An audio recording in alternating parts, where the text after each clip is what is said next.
Oi pessoal, na aula de hoje a gente vai falar sobre funções inorgânicas, especificamente sobre ácidos, tá? Mas o que é interessante a gente ver agora no primeiro momento? Funções inorgânicas, elas se dividem em 4 tipos: ácidos, bases, sais e óxidos. E essa divisão é por características desses compostos, né, que permitiram que fossem agrupados. Então, antes da gente entrar especificamente no assunto ácidos, eu quero mostrar para vocês no dia a dia onde é que a gente vê essas funções. Então, por exemplo, no dia a dia a gente tem limão, vinagre, condicionador de cabelo, o suco gástrico que a gente tem no estômago, são substâncias de caráter ácido. Não quer dizer que eles sejam somente um ácido puro, né? Existe uma mistura de substâncias, mas o caráter que predomina, né, o que prevalece são ácidos. Refrigerante, por exemplo, também tem caráter ácido. As bases, bom, podemos citar soda cáustica, diversos produtos de limpeza, principalmente limpa-forno e Ajax, sabão, shampoo, detergente, os antiácidos, né, que são remédios para azia, como leite de magnésia ou o hidróxido de alumínio. Os sais, apesar de a gente conhecer muito o sal de cozinha, bicarbonato de sódio, que é o componente básico do fermento químico, sais são a categoria gigantesca, tá? Existem diversos sais e quando chegar na parte dos sais a gente conversa melhor sobre isso. E, por último, os óxidos. Óxidos têm um papel essencial na vida, né? Um dos óxidos que não está citado aqui é a água. Então, depois da água vem o CO2, que participa da respiração e da fotossíntese, SO2, SO3 e NO2, que são óxidos relacionados à queima de combustíveis fósseis e a consequente, né, produção de chuva ácida. Então, para dar um panorama geral, dentre as 4 classificações, essas substâncias são recorrentes no nosso dia a dia. Mas vamos falar sobre os ácidos, tá? A acidez é uma propriedade das soluções aquosas e afeta diretamente a vida no planeta. Então, a alteração do pH, né, a alteração da acidez, influencia diversos processos. A palavra ácido vem do latim ácidos, significa azedo ou picante. Então, quando a gente lembra, por exemplo, que o limão tem caráter ácido, a gente sabe por quê, né? Ele é azedo. Propriedades do ácido. Ácido reage com metal, libera gás hidrogênio, pode reagir com bicarbonatos e liberar CO2, neutralizam soluções básicas, então tem um papel bem diversificado. A definição que a gente vai usar para entender o que são os ácidos é a definição de Arrhenius, que diz o seguinte: ácido é toda substância que em água libera íons de hidrogênio H+, ou seja, libera cátions H+. Por exemplo, vamos ver aqui a ionização do ácido clorídrico. O que significa a palavra ionização, né? Ionizar é pegar uma substância neutra e fazer os íons dela. O íon é o íon positivo e o íon negativo, cátion e ânion, tá? Olha como é que a gente representa uma ionização. A gente pega o ácido, né, o HCl aqui no caso, o ácido clorídrico, setinha em cima da seta água, mas essa água também poderia estar escrita aqui do lado, mais H2O. A gente vai usar mais essa representação aqui. É importante colocar água em cima da seta porque esse cátion e esse ânion só existem em solução aquosa. Então, depois da seta, a gente tem separado os dois. E aqui embaixo, ó, AQ, que significa aquoso. Então, H+ em meio aquoso, Cl- em meio aquoso. Por dentro da ionização, vamos tentar entender como é que funciona esse processo de ionização. Vou botar aqui de novo o primeiro exemplo e a gente vai destrinchar ele.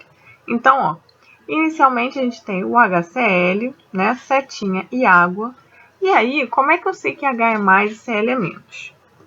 Primeira coisa, a gente vai separar o hidrogênio do restante da fórmula, tá? E como eu disse para vocês, ácido é toda substância que libera H+, né, em água. Então, a carga do hidrogênio é sempre mais um. Você pode ter vários hidrogênios, mas todos eles são mais um. Se esse lado aqui é o lado positivo, o outro lado só pode ser o lado negativo. Se aqui é mais um, o outro lado tem que ser menos um, porque o total dessa substância, né, em termos de carga, é 0. Além disso, aqui na frente a gente coloca as quantidades, tá? Como nessa fórmula eu só tenho H e um Cl, é 1 e 1. 1 geralmente a gente não põe, então pode ser que apareça ou não. Geralmente quando é 1 não aparece. E o aquoso aqui não pode faltar, porque, lembrando mais uma vez, H mais Cl- só existem meio aquoso.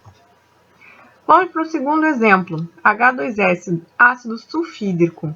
A fórmula já é bem diferente, né? Tem 2 hidrogênios. Siga o mesmo padrão, ponho água, ponho a seta. Faça a separação do lado positivo, que é o lado do hidrogênio, do lado negativo. E agora eu vou colocar as cargas. O hidrogênio é sempre mais 1. E como é que eu vou saber a carga do S? Primeiro, o S está do lado negativo, então o sinal dele é menos. E você vai pegar o número que está aqui embaixo do hidrogênio e vai jogar lá para cima. Então, menos 2. Ó, S menos 2. Quanto à quantidade? Temos 2 hidrogênios nessa fórmula, certo? Então, o 2 vem aqui para frente. Lembrando que não é H mais 2, é 2H+, porque o H é sempre mais 1. Você não pode colocar nenhum número aqui em cima. Pode colocar só a quantidade dele aqui na frente. H, hidrogênio, temos 2. Enxofre só temos 1, né? Aqui não aparece umzinho, então pode aparecer 1 aqui ou não. Exemplo 3. Ácido sulfúrico, H2SO4, mesma coisa em água. Professor, e agora? Que é o SO4, não é nem só o Cl e nem só o S. A gente faz tudo da mesma forma que fez até o momento, tá? Separa o hidrogênio do SO4. Esse SO4 a gente vai tratar como se fosse um elemento só, não importa que tenha o S, o O e o 4, a gente trata como um único ânion, né? O lado do hidrogênio continua sendo o lado positivo. O outro lado a gente vai fazer o mesmo esquema lá de cima. Pego esse 2, jogo lá para cima, ponho o sinal de menos. Então vai ficar SO4 menos 2 aquoso, tá? E o H+. H+, eu copio aqui desse lado, vejo a quantidade de H+, atualizo aqui na frente. Existe um experimento muito interessante, que é o seguinte.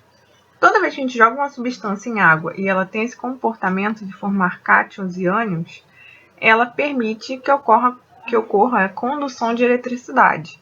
Então, imagina que o experimento que eu tenho uma lâmpada ligada na corrente elétrica, 2 fiozinhos, e eu joguei um ácido aqui. Quando você joga, por exemplo, HCl em água, imediatamente o que você vai ter são as cargas positivas e negativas. E nesse caso, a lâmpada acende, porque ele consegue conduzir a eletricidade. Para qualquer ácido isso funciona, sais e bases, tá? Como eles sofrem essa ionização ou dissociação em água, o fato de existirem essas cargas permite que ocorra a condução de eletricidade. Todo ácido em água conduz eletricidade. Repara que é conduzir eletricidade, não é produzir eletricidade. Podemos classificar os ácidos pela quantidade de H+. Então, um monoácido é um ácido que tem apenas um hidrogênio na fórmula, como HF, HCl, HNO3 e HBr. Com 2 hidrogênios, temos os diácidos H2S, H2SO4. Com 3, temos os triácidos H3PO4, H3PO3, tá? Então, lembrando que com um átomo de hidrogênio, monoácido, com 2 diácido, com 3 triácidos. A outra classificação é pela presença de oxigênio. Então, temos um grupo que são os hidrácidos, que são os ácidos sem oxigênio, como HBr, HF, HI, H2S, HCl. E os oxiácidos, que são o grupo com oxigênio. Então, H2SO4, H3NO3, H3PO4 e por aí vai. Aplicações e uso. Coloquei aqui alguns para a gente, né, ver, mas você tem um catálogo gigantesco de ácidos que são usados para diversas coisas, tá? Eu aconselho que você entre no material que eu disponibilizei dessa apresentação e leia com mais calma cada um deles, qual a importância, para que são utilizados. E se você tiver curiosidade, pesquisa, veja outros ácidos, né, e a utilização deles também. Agora, de estudar. Se for necessário, reveja esse vídeo, leia o material da apresentação do vídeo e o que você tem no caderno e faça os exercícios. Bons estudos!